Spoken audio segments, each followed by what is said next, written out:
And we welcome you to the latest edition of Wake Up with Wilder. I'm Ted Alexander with Coach Bobby Wilder.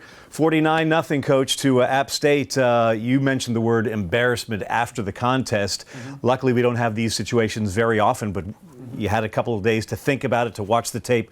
What did you see? Yeah, that's what I called it after the game, and that's how the team, myself, all the coaches, that's how we want to own it. We felt embarrassed after that game.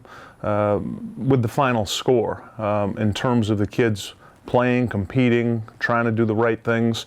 That was all there. This game didn't feel like the game last year to Marshall where we were down 28-0 and it looked like a blowout right from the start. It's a 7-0 game in the first quarter. I was concerned early that we were struggling to get things going offensively. The defense comes out on the first drive, gets a turnover, a big hit by Falante Misher, fumble recovery by TJ Ricks.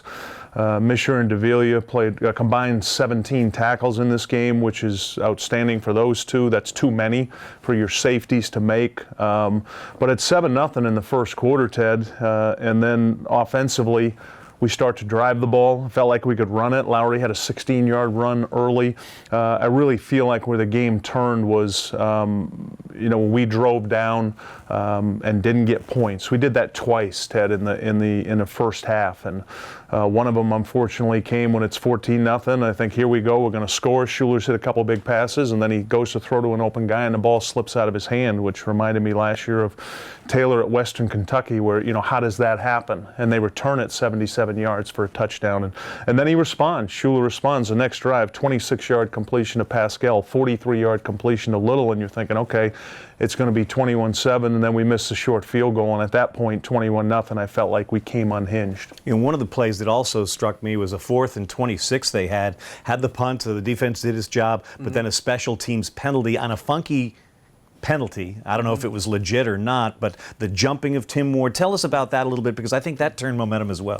It did. As you mentioned, a big stop by the defense. We get a sack. It looks like we're going to get the ball back, and this is early. This is when it's 7-0, and Ward comes through, and what we were trying to get Tim to do was split the shield, and he went to jump up, which he also does on extra point and field goal. He's got such a good vertical leap. He's long, and when he jumped up, his momentum carried him into the shield, and that's a 15-yard unsportsmanlike and an automatic first down. So that's how they go from 4th and 26 to 1st and 10. Do you like that call? Is that a call for safety's sake, etc.? It is. It's a call for safety's sake, and unfortunately his momentum carried it into it, and he felt awful about the play, but other than that, he played exceptional in this game. He had 7 tackles. He's going to start this week.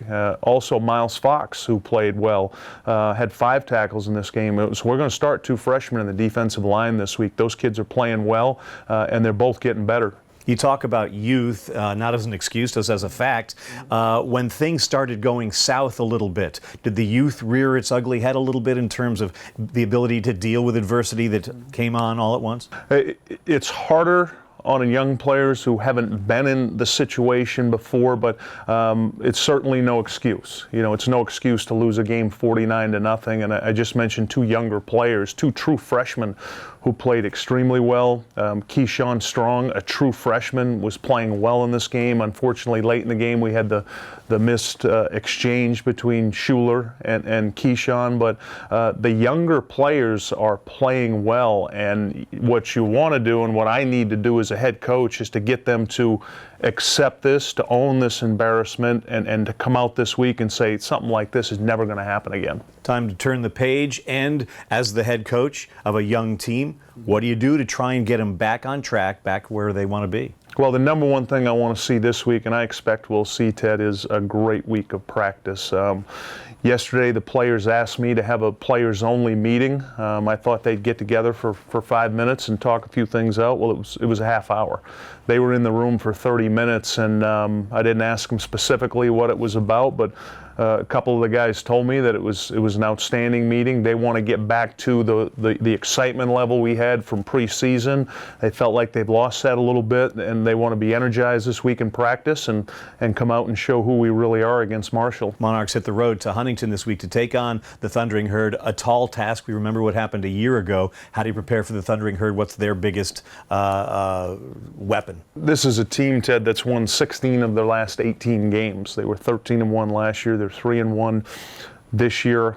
Outstanding football team that plays well at home, and what we're going to need to do is be an energized football team, play with a lot of energy in this game, and get some things going offensively. That's the number one task right now. We need to get some things going offensively. We need to rally behind our quarterback, which means we've got to block better up front. We've got to run good routes, catch the ball. I think Schuler will respond this week. You know, he owned this after the game, which was admirable by him, but like I explained to him and the team, he didn't play one snap of special teams. He didn't play one snap of defense, but he has to play better for us at quarterback, and we need to rally around him. It was certainly a perfect example of how mistakes, no matter how hard or well you're playing, if you make too many mistakes, you aren't going to beat a good team. No doubt about that, Ted. And when we're talking about Schuler Bentley right now, what gets lost is he went 16 for 28 in the game. He's on his reads. It was a difficult day to throw the ball with wind and rain. And I've played quarterback. I've coached it all my life, and those are hard days to play. But he made a couple poor decisions, which he had not done on his 2 interceptions. Those are both misreads, and that happens when you're trying to force something, when you're trying to get something going. So we got to get him to regroup and get back to the quarterback who was playing really well against Eastern Michigan earlier in the year on the road, and then against Norfolk State. Coach, one thing I noticed yesterday, the sun did come out, and we kept breathing and we kept putting one foot in front of the other, and that's what you have to do. Yeah, it's certainly when you're a college football player and you have a performance like we had Saturday, or I should say a result like we had. I talk to the kids a lot about turning setbacks into comebacks, and the way you do that is with a positive mental attitude, and you've also got to be a little, for lack of a better term, a little pissed off. You got to be a little upset about that performance and get that taste out of your mouth the next week, and that's the goal. Coach, we'll see you in Huntington. I can't wait. That's Bobby Wilder. I'm Ted Alexander with the latest edition of Wake Up with Wilder.